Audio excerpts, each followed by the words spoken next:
એક તરફ જ્યાં ગરીબી રેખા નીચે જીવતા લોકો માટે લગ્ન કરવા એટલે ઘણી મોટો ખર્ચ અને આર્થિક સંઘર્ષ, ત્યાં બઝમે ગુલિસ્તાને રીફાઈ દ્વારા 34 અનાથ દીકરીઓના ઇજ્તેમાઈ નિગાહ એટલે કે સમૂહ લગ્નનું આયોજન કરવામાં આવ્યું હતું, જેને પૂરા સમાજ સહિત દુનિયાભરમાં ઉદાહરણ સ્વરૂપ જોવામાં આવશે। સુરત શહેરના ચોક બજાર ફૂલવાડી ખાતે આયોજિત ઇજ્તેમાઈ નિકાહ એટલે કે સમૂહ લગ્નનું આયોજન છેલ્લા 10 વર્ષથી કરવામાં આવે છે, જેમાં આર્થિક સંકળામણથી પીડાતા લોકોનો વિશેષ સમાવેશ કરવામાં આવે છે।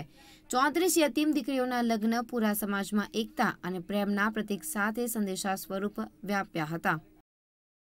આ ગરીબ ફેમિલીઓ, ગરીબ કુટુંબો જેને શાદી કરાવવા માટે આર્થિક તકલીફ પડે છે, એવા લોકો માટે સામાજિક રીતે બઝમે ગુલિસ્તાને રફાઈ અને ફૈયાઝ બાબા અને એની ટીમ આ કામ કરે છે અને ગરીબ દુલ્હા દુલ્હનોના નિકાહ કરાવે છે, જે ખૂબ મોટી વાત છે। અને આવા શુભ પ્રસંગે અમે એમને ખૂબ ખૂબ અભિનંદન પાઠવીએ છીએ। આ સમાજનું ઉત્તમ કામ છે અને આવા કામો આપણે કરતા રહીએ અને સમાજની એકતા આપણે પ્રસ્થાપિત કરીએ અને આ દેશની એકતા માટે આપણે કામ કરીએ।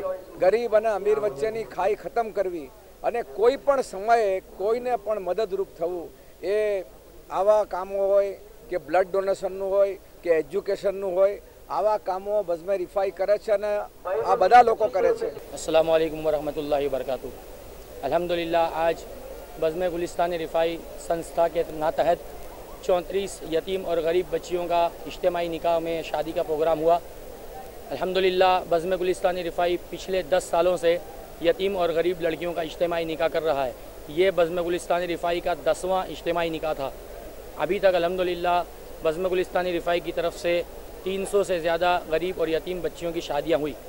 इस प्रोग्राम में यतीम और गरीब बच्चियों को जो भेंट सौगात दिया जाता है वो कम से कम 62 आइटम्स होती हैं, जो संस्था की तरफ से गरीब यतीम बच्चियों को दिया जाता है। मैं सैयद फ़याज़ुद्दीन रिफ़ाई बज़मे गुलिस्तान रिफ़ाई का प्रमुख हूँ और यहाँ पर जितने सादात किराम और उलमाए किराम तशरीफ़ लाए उन तमाम का मैं शुक्रिया अदा करता हूँ और आप लोगों का भी शुक्रिया अदा करता हूँ।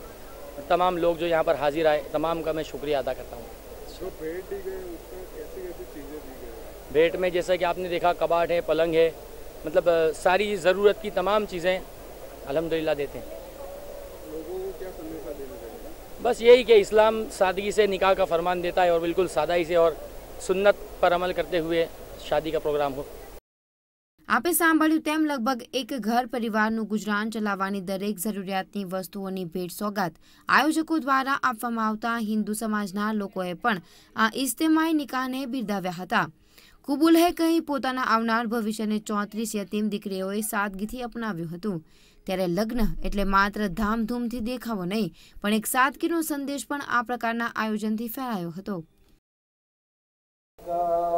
આ સમૂહ લગ્ન એક એવો સિલસિલો છે કે દરેક નાના મોટા દરેક હોય, આર્થિક સ્થિતિ જેને નબળી હોય અને એવા આ સમયની અંદર પણ આ સમાજના આગેવાનો મુસ્લિમ બિરાદર ભાઈઓએ જે સમૂહ લગ્નનું આયોજન કર્યું છે એને હું ખૂબ સારી રીતે એની ઉપમા આપું છું કે આ સમયમાં સમૂહ લગ્નની અંદર જેટલા જોડાય અને એને હૂંફ આપનારા જે બિરાદરો છે એવી ખુદાને પ્રાર્થના કરો કે 34 સમૂહ લગ્ન અંદર જે બિરાદરો જોડાયેલા છે, જેમને અહીંયા નિકાહ પડ્યા છે, એમના જીવનમાં ખૂબ પ્રગતિ થાય, ખૂબ આગળ વધે અને મુસ્લિમ બિરાદર ભાઈઓ અને સમાજ આવું મોટું કાર્ય કરી રહ્યા હોય એમને ખૂબ બિરદાવું છે।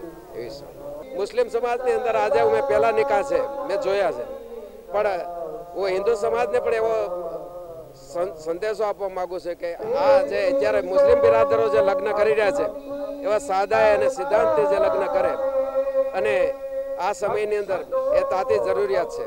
बहु सारू आयोजन छे। नोटनी जे मगजमारी छे एवा समयमां कोई बी समाज હિન્દુ હોય મુસ્લિમ હોય સમૂહ લગ્નનું જે આયોજન કરે છે ધન્યવાદને પાત્ર છે।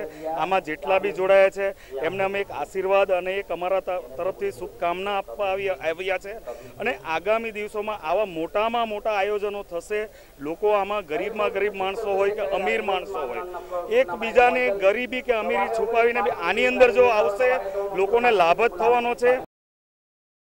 એકતા અને પરસ્પર પ્રેમના પ્રતીક સમાન ઇજ્તેમાઈ નિકાહનું વિશેષ આયોજન દેશમાં નોટોની કમઠાણના સમયમાં કરાતા દેશવાસીઓમાં એક સંદેશ પહોંચ્યો હતો।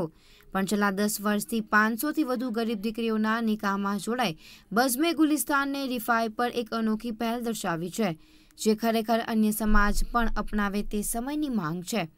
કેમેરામેન અલમાઝ ખાન સાથે એઝાઝ શેખ અને રાહુલ નાવિક, ગુજરાત ન્યૂઝ, સુરત।